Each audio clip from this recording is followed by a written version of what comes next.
Assalamualaikum warahmatullahi wabarakatuh.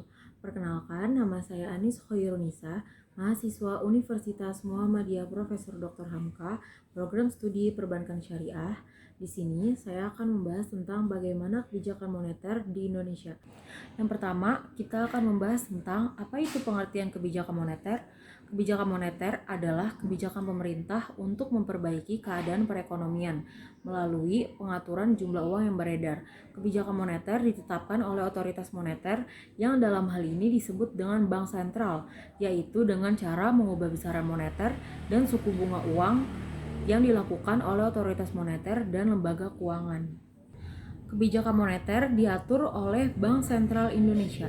Bank sentral adalah bank Indonesia yang menyangkut instrumen kebijakan moneter, yaitu perubahan stok uang beredar atau penawaran uang, perubahan suku bunga, tingkat diskonto, yaitu pembebanan bunga oleh bank sentral yang meminjamkan uang kepada bank komersial dan pengawasan terhadap sistem perbankan, yang kesemuanya dengan maksud untuk memengaruhi pengeluaran agregat. Implementasi kebijakan moneter sangat diperlukan untuk merespons siklus dunia usaha, tetapi otoritas moneter juga harus menerapkan prinsip kehati-hatian. Artinya, para pembuat kebijakan harus mampu mengidentifikasi posisi perekonomian dalam siklus dunia usaha dan menentukan kapan waktu yang tepat untuk menerapkan kebijakan moneter tersebut, sehingga pelaksanaan kebijakan moneter, dengan kata lain, pemetaan tentang efektivitas mekanisme transmisi kebijakan moneter menjadi sesuatu hal yang penting, khususnya bagi Bank Indonesia yang telah diberikan kewenangan penuh untuk merumuskan dan menjalankan kebijakan moneter. Dengan pengendalian jumlah uang yang berada di masyarakat akan dapat mempengaruhi variabel-variabel ekonomi di sektor real, seperti tingkat harga dan investasi serta produksi. Pengendalian penetapan pajak dan pengendalian uang beredar dalam masyarakat sangatlah berperan dalam menuju dan menjaga stabilitas ekonomi. Oleh karena itu, kebijakan moneter tidak dapat dipisahkan dengan kebijakan lainnya, karena kalau dipisahkan dampaknya seringkali tidak sesuai dengan harapan keseimbangan.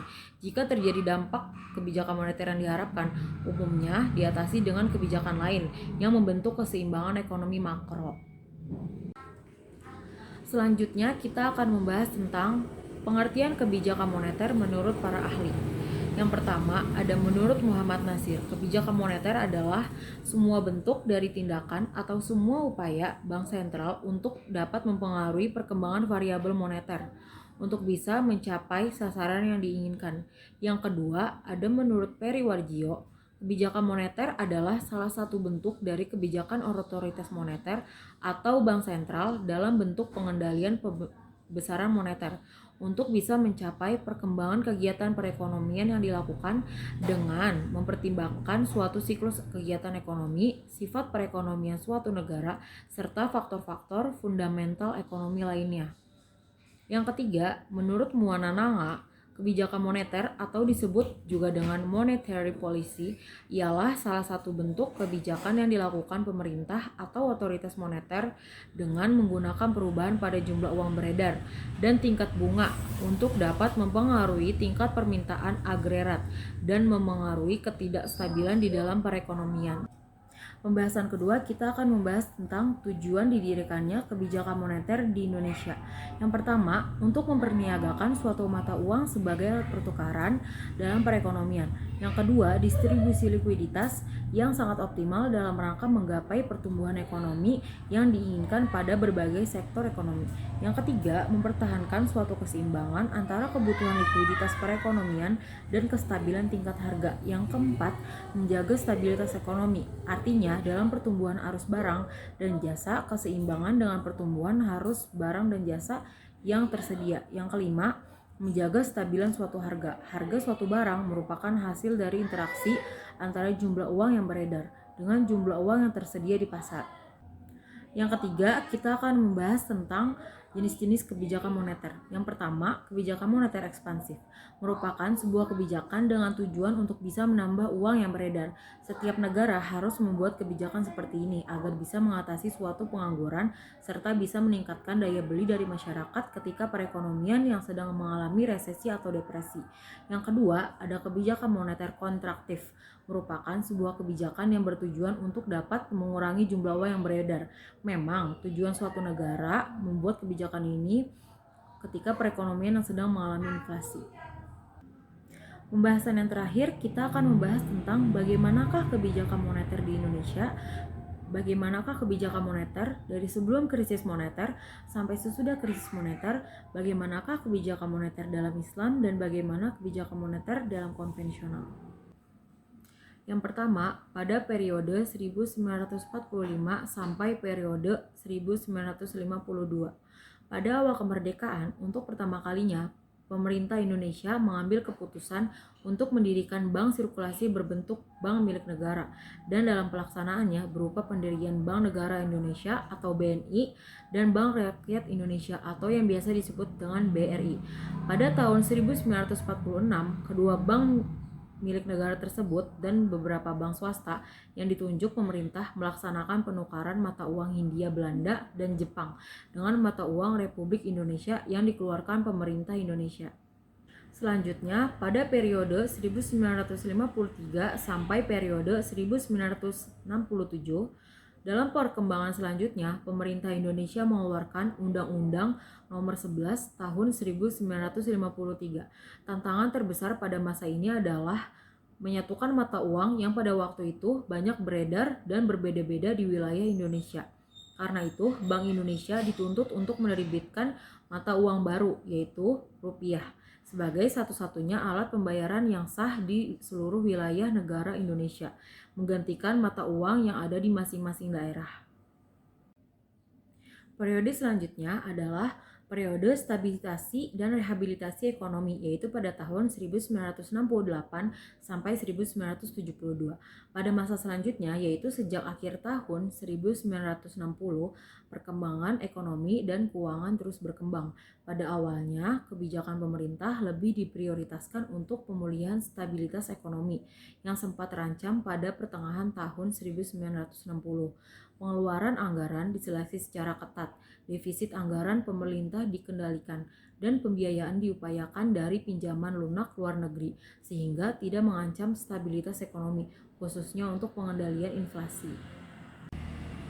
Selanjutnya, periode pertumbuhan dengan hasil minyak, yaitu pada tahun 1973 sampai 1982. Peningkatan kegiatan perekonomian nasional kemudian mengalami dorongan lebih lanjut dengan hasil minyak yang meningkatkan pada awal dekade 1970. Ditemukannya ladang-ladang minyak di Indonesia telah memberikan sisi positif dan sisi negatif.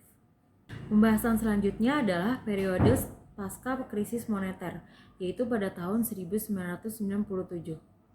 Pada periode pasca krisis moneter, pemerintah dan Bank Indonesia juga memperkenalkan instrumen lain, yaitu Sertifikat Wadiah Bank Indonesia atau SWBI.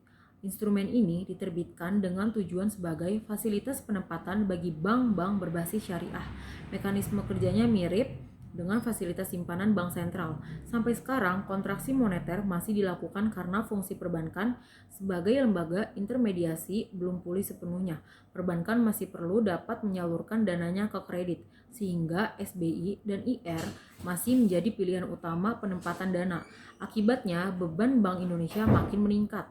Krisis moneter telah menyadarkan tentang perlunya penyesuaian terhadap berbagai kebijakan moneter yang selama ini ditempuh di Indonesia. Misalnya, kebijakan moneter yang merupakan bagian dari kebijakan makroekonomi harus lebih diarahkan dan pada upaya untuk mencapai stabilitas moneter. Pendapatan ini didukung oleh studi Hartawan yang menyatakan bahwa kebijakan moneter lebih efektif jika difokuskan pada satu tujuan, yakni mencapai memelihara stabilitas rupiah. Selanjutnya ada pembahasan tentang bagaimanakah kebijakan moneter dalam Islam. Dalam ekonomi Islam tidak ada sistem bunga, sehingga bank sentral tidak dapat menerapkan prinsip discount rate. Bank sentral Islam memerlukan instrumen yang bebas bunga untuk mengontrol kebijakan ekonomi moneter dalam ekonomi Islam. Dalam hal ini, terdapat beberapa instrumen bebas bunga yang dapat digunakan oleh bank sentral untuk meningkatkan atau menurunkan uang beredar. Secara mendasar, terdapat beberapa instrumen kebijakan moneter dalam Islam. Yang pertama, ada reserve ratio, moral suasion, lending ratio, refinance ratio, profit sharing ratio, Islamic sukuk, government investment certificate, reksadana syariah. Pembahasan selanjutnya adalah bagaimanakah kebijakan moneter dalam konvensional. Dalam konvensional, kebijakan moneter adalah proses mengatur persediaan uang sebuah negara. Biasanya, otoritas moneter dipegang oleh bank sentral suatu negara. Dengan kata lain, kebijakan moneter merupakan instrumen bank sentral yang sengaja dirancang sedemikian rupa untuk mempengaruhi variabel-variabel finansial seperti suku bunga dan tingkat penawaran uang. Instrumen pokok dari kebijakan moneter dalam teori konvensional adalah kebijakan pasar terbuka, penentuan cadangan umum wajib, penentuan diskon rate, dan moral suasion.